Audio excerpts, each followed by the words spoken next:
I paid $1,245 for the privilege of having these 2 pieces of plastic. Well, actually they're metal, because these are premium cards, and if you pay more, you get metal cards instead of plastic. This is the American Express Platinum card, and this is the Chase Sapphire Reserve card, and these are the 2 most expensive premium cards on the travel market that are available to the general public. And in 2025, these cards had a big year. Both American Express and Chase revamped their credit rewards programs, so now they added a whole bunch of value, and in return, they upped the price. And there were a lot of online opinions about this. Now, the credit card companies will try to sell you these cards by saying that they are exclusive, and they are for the premium luxury traveler. The influencers who all want you to use their referral links will tell you that these cards have so much value, they pay for themselves. And so every year I like to ask myself, is that actually true? Did I earn more in credits and other rewards from these cards than I spent in the annual fee? Let's find out together, shall we? Welcome to my annual spending year in review, where I find out how badly I've been lying to myself. Let's start with the Amex, shall we? Now, the credit card perks come in a number of different forms. The first being offers, and offers are basically like coupons. You go into the app, you select an offer, and you spend a certain amount at whatever vendor they pick, and you get some kind of statement credit back. Personally, I took advantage of 2 offers this year. The first one was with Intimissimi, which is underwear. I got $12 back, and I think I spent like $144. So, you know, not really rolling in it yet. Good underwear though. I gotta say, I'm a fan, Intimissimi, if you're looking. The other offer I took advantage of was HBO. HBO, if you spent $99 at HBO, you got $25 back on your Amex. In order to spend that much money, you basically have to sign up for an annual plan, so I got the annual plan with ads, because even though I spent a lot of money on my Amex, I'm still cheap. So in total, $37.07 in offers redeemed. So far, not impressed. Now, where you really make up the money on the Amex is in the credits, and there are a lot of them that I use this year. First one is the airline fee. So airline fee, you get reimbursed for things like ancillary purchases. So Wi-Fi, food, beverages, things you purchase on the plane. For that, you have to select one airline that you want to use it with. So I use United because I fly United all the time. I took advantage of $136 out of the $200 available airlines fee. Not bad. The next one is the digital entertainment credit. You get $300 a year. It's broken up into $25 a month, so you have to kind of watch what you're spending it on. But this year they added YouTube Premium. So if you have an American Express Platinum and you want YouTube Premium, they'll basically pay for it, which is great. There's the famous Saks credit. The Saks credit, you get $100 a year at Saks, but this one is also broken up into $50 in the first half of the year, $50 in the second half of the year, so you kind of have to pay attention to that one. I, again, bought underwear. It was a big year for underwear, apparently. Clear, which is the approved security program where you can fast track through TSA, basically. You get $209 for Clear. I used it this year, it only cost me $199, so I don't know where I'm missing that 10 bucks. Lululemon was a new credit that American Express added this year. You get $300 a year, but that is broken up into $75 per quarter. So I used $147.19 of the Lululemon credit, which is kind of annoying because in order to get that full credit, like you have to spend more than $75. You're never gonna like land it perfectly. But still, I like Lululemon, and so I was happy to have that as an addition this year. Walmart Plus, I don't need a Walmart Plus subscription, but you get one with American Express, and I figured out that a Walmart Plus subscription gets you a Paramount Plus subscription for free, and I really wanted to watch Yellowstone, and you can watch it on Paramount Plus, so hence I got the Walmart Plus subscription. Uber One is a new addition this year. Uber One is like $9.99 a month, I think. I had Uber One for a while and then I was like, why am I paying for this? And I went to cancel and they offered it to me for like $1 a month for 3 months or something. So I used $3 of this credit on Uber One this year, but you have up to $120 a year available. Uber Cash, that is the biggest credit that I take advantage of with the American Express Platinum. $200 a year in Uber Cash. Again, this is broken up by month, and then at the end of the year, they give you an extra, I think it's $20. What I love about this is they put it into your Uber account. So it's just there and you have to use it by the end of the month or it goes away. You can use it on rides, you can use it on Uber Eats. And trust me, I take advantage of that one every single month. And then there's the famous Fine Resorts and Hotels program. The Fine Resorts and Hotels program with American Express, basically you go in, you book it through their travel portal. You have to book 2 nights, and it's a collection of hotels that they consider fine resorts or hotel collection. And you get like a whole host of benefits. So you get a $100 credit to spend at the hotel. You get early check-in, late checkout, you get free breakfast. So there's a whole suite of benefits there. And you were getting $150 a year for the Fine Resorts and Hotels, where they just like take that off your bill. So I used that this year to stay at the Four Seasons New Orleans for my birthday. Worth it. So good. And I spent that whole $100 credit on drinks at the pool. Very, very drunk. However, this year, Amex also revamped that entire program, and now you get $300 biannually. So $600 a year, $300 in the beginning, $300 in the end for the same program.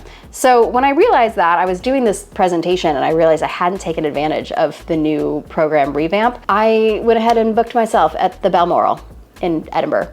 So yeah, looking forward to that one. Thank you, American Express. Now there are some credits I didn't take advantage of on the American Express Platinum. First of all, $300 Equinox credit, or I think they also have Equinox or Soul Cycle at home, I wanna say. I don't know, do with that what you will. I didn't use it. $200 Aura Ring credit. This is a new one that American Express added. An Aura Ring costs $349. So I guess if you really want one, this is basically like getting a $200 discount on an Aura Ring, but I don't need that in my life. So I did not take advantage of that credit. And then you get $100 a quarter through Resy. Resy is American Express's restaurant reservation booking platform. So you book a reservation through Resy, you use the American Express Platinum to pay for that reservation, or to pay for that bill, and then you're supposed to get a $100 credit back. I think I just didn't pay attention to this one, and so I totally missed it, and I'll have to pay better attention because that's like $400 a year that I'm missing out on. So all in all, I saved $1,680.01 using American Express credits and offers, and $300 in other services. So what do I call an other service? Well, one, I was able to use American Express Platinum's code, special code, to get special seats to an Ed Sheeran concert. I didn't get a discount, but you get like special reserved seats. So that's cool. The other services I'm counting here are the Amex Centurion lounges. And I really love a Centurion lounge. I know people say that like, oh, they're overcrowded, the food's not that good. I gotta be honest, I'm not buying that. I like an Amex Centurion lounge. It's nice in there. Yeah, they're busy, but I've generally found the food to be good, the staff to be really kind. It's just a great like stopover, and I spend a lot of time in airports, guys. I took 50 flights this year. So for me, having access, especially in places like Denver, Seattle, Houston, where I fly through a lot, was so worth it. So I valued that at $50 per visit.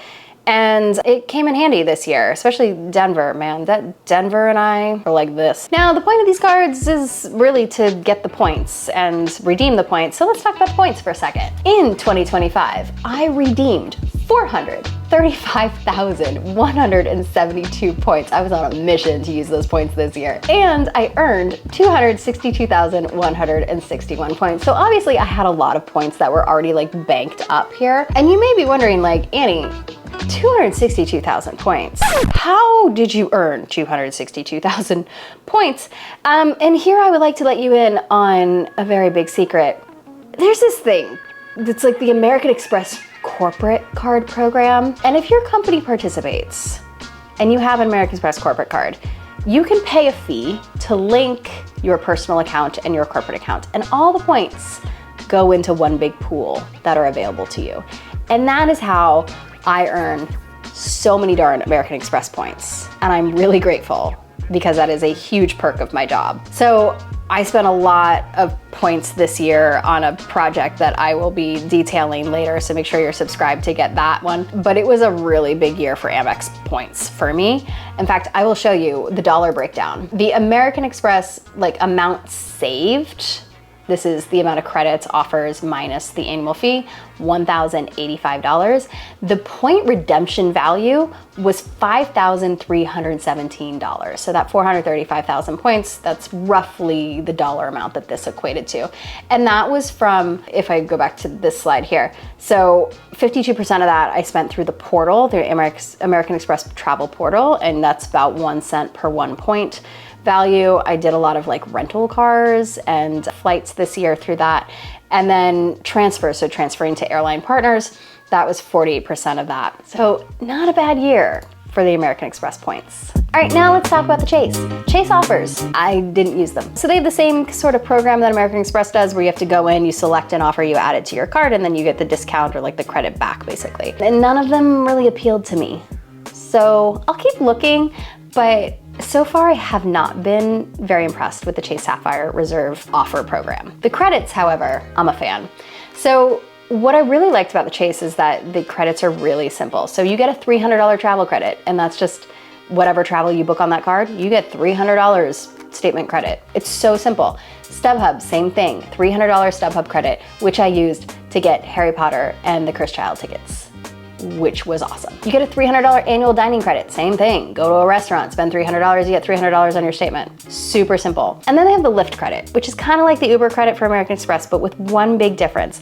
With American Express, they deposit the $10 or $15 a month, whatever it is, into your Uber cash.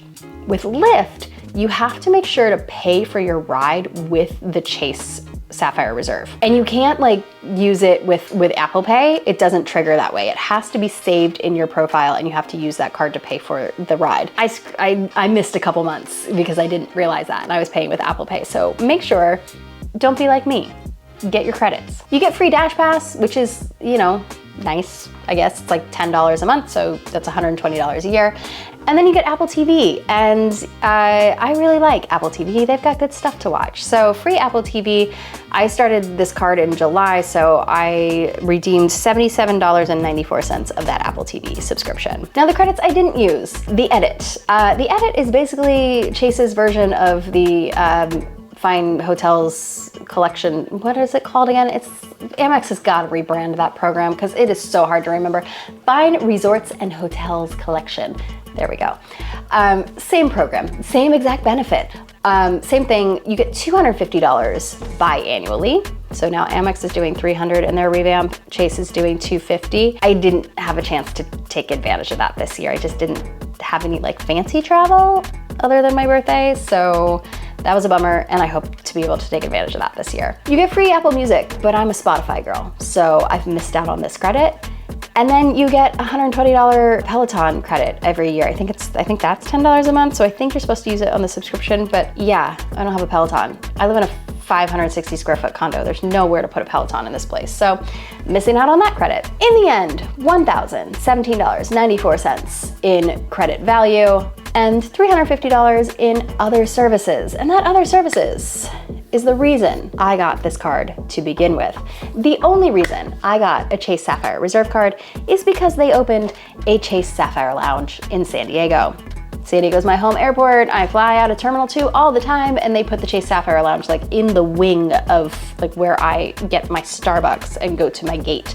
So I had to try it out. I was able to use the priority pass that I have from American Express to get into the Chase Sapphire Lounge once, and it is stunningly beautiful. That Chase Sapphire Lounge is absolutely gorgeous. I will say the food, kind of lacking. Not as good as the Centurion Lounge, but the bar is amazing, the amenities are amazing, the bathrooms are fabulous. So for me, when I saw the Chase Sapphire revamp come out and they had this bonus offer of 100,000 points for, I think, $6,000 in 3 months, I was like, I'm gonna do it. And I really like that lounge. So having access to that Chase Sapphire Lounge for me is like worth the value of the card. Now again, this is a points card. So total points redeemed, 22,000 points. I used that, I think, on a flight. Oh, I think I transferred United Airlines miles. That's what I did. And then I earned 138,036 points. At the end of the day, I saved $572.94 on that Chase card with a total point redemption value of $264. So at the end of the day, pitting the two cards against each other, I had $7,297 in total Amex value and $1,281 in total Chase value. So the Amex here is the clear winner, really based on that corporate points program. And which card do I like better? Well, they've both got good benefits. I mean, the Chase, I really love the lounge. They have really easy to understand credits. Like that $300 just takes off your bill and you don't have to like coupon book it like you do with the American Express, which is kind of annoying. And they have better point earning opportunities. Now, if you book through the Chase travel portal, you get like 8 times points, but then you can earn points on other travel bookings and on dining, which you can't do with the American Express Platinum, which kind of drives me crazy. The American Express Platinum, the earning opportunities for points are actually very low, which can be very frustrating. When you're paying that much money, it's like, what am I getting? And Chase has better transfer partners. American Express has a lot of like international partners that can be like a little tricky to figure out.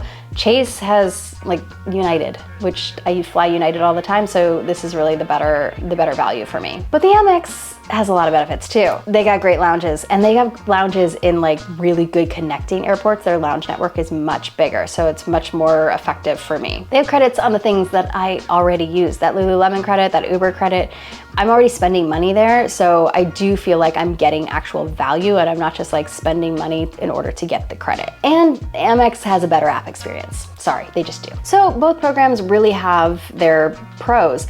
For me though, it's that American Express corporate share program that has me keeping that American Express Platinum over the Chase, at least for the foreseeable future. But at the end of the day, remember, these are nice to haves. These are premium cards. You are paying money in order to spend money, which if you think about it too long, really will mess with your head. I like to think of these cards as membership programs. Like I am paying for access to things. I'm paying for access to that lounge. I'm paying for those credits. I'm paying for access to the hotel collection. It is about access, but they are nice to haves. And you know, if something changed in my financial situation, I would probably just ditch the 2 cards and go with my like United Mileage Explorer card, because I get way better point accruals on that card than I do on either of these premium cards. Okay, now it's your turn.